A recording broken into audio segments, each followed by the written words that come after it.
Cedric जादूगर। छोटे से गांव में सेड्रिक नाम का लड़का अपने ज़ईफ वालिदैन के साथ रहता था, जो बड़ी मुश्किल से गुजर बसर करते थे।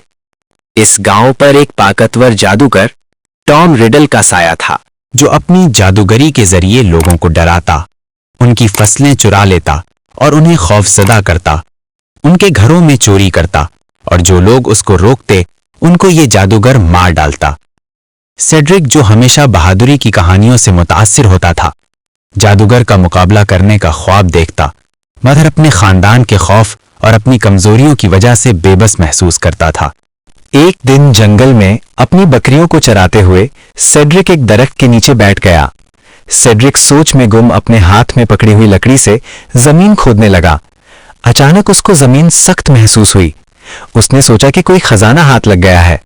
उसने जल्दी से जमीन खोदनी शुरू कर दी। जमीन से बाहर आया एक संदूक। उसने जल्दी से संदूक खोला। उसको एक जादुई किताब मिली जो एक पुराने जादूगर की थी, जो उस जादूगर ने उस दरख्त के नीचे छुपाई थी। जैसे ही सेड्रिक ने किताब खोली, उस किताब से एक चमक निकली और सेड्रिक के सीने में चली गई। सेड्रिक को जैसे नई जिंदगी मिल गई। सेड्रिक ने जादू सीखने का फैसला किया ताकि वो जादूगर का सामना कर सके। सेड्रिक ने छुपकर जादू सीखना शुरू कर दिया। सेड्रिक ने इस किताब से छोटे छोटे जादू आजमाने शुरू कर दिए। फिर सेड्रिक कुछ दिनों के बाद बहुत बड़ा जादूगर बन गया। फिर सेड्रिक ने अपने वालिदैन और गांव वालों को सब कुछ बता दिया, जिससे उसके वालिदैन और गांव वालों को उम्मीद की किरण नजर आने लगी। जैसे जैसे सेड्रिक का एतमाद बढ़ा, उसने कुछ बहादुर दोस्तों को इकट्ठा किया जो खौफ में जीने से तंग आ चुके थे। सेड्रिक ने इन सब को जादू से बचने का तरीका सिखाया और जादू भी। लेकिन ये सब सेड्रिक जितनी महारत हासिल ना कर सके, मगर ये सब जादू सीख गए। उनके गांव हर साल एक मेला लगता था। उन्होंने सालाना मेले के दौरान जादूगर का सामना करने का मंसूबा बनाया।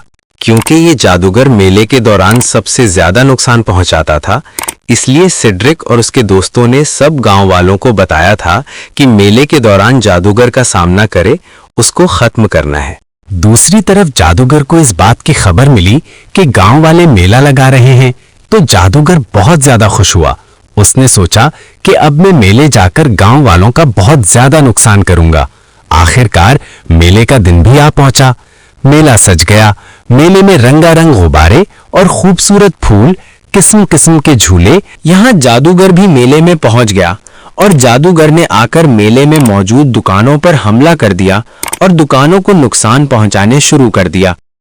सेड्रिक और उसके दोस्तों को जब पता चला कि जादूगर मेले में पहुंच गया है, तब सेड्रिक और उसके दोस्त फौरन मेले में पहुंच गए। सेड्रिक ने जादूगर को बोला कि तुम इन गरीबों की मेहनत को क्यों जाया कर रहे हो। इस पर जादूगर जोर जोर से हंसा और बोला, तुम कौन होते हो ये सब पूछने वाले? जाओ अपना काम करो।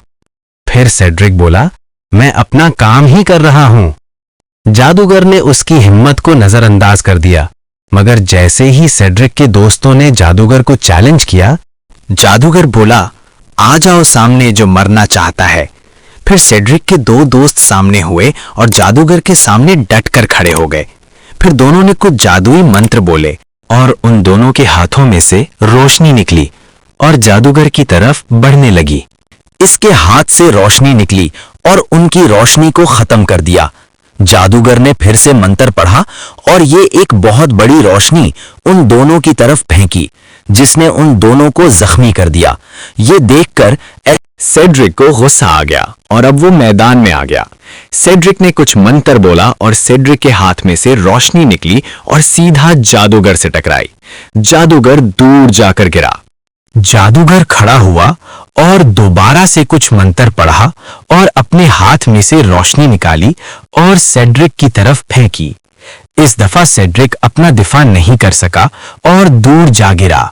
सेड्रिक ने फिर से कोई मंत्र बोला और हाथों में से रोशनी निकली जो जादूगर की तरफ बढ़ने लगी, और जादूगर ने फिर से कोई मंत्र बोला और उस रोशनी को जल्दी से रोक लिया। आखिरकार एक लंबी लड़ाई के बाद सेड्रिक ने एक ऐसा मंत्र बोला और सेड्रिक के हाथों से एक रोशनी निकली जो जादूगर से टकरा गई और वो जादूगर वहीं ढेर हो गया। اور جادوگر کا قصہ ختم ہو گیا اور گاؤں والے بہت خوش ہوئے اور سیڈرک کا شکریہ ادا کیا اور سب میلے میں مصروف ہو گئے. سب گاؤں والے نے خوشیاں منائیں.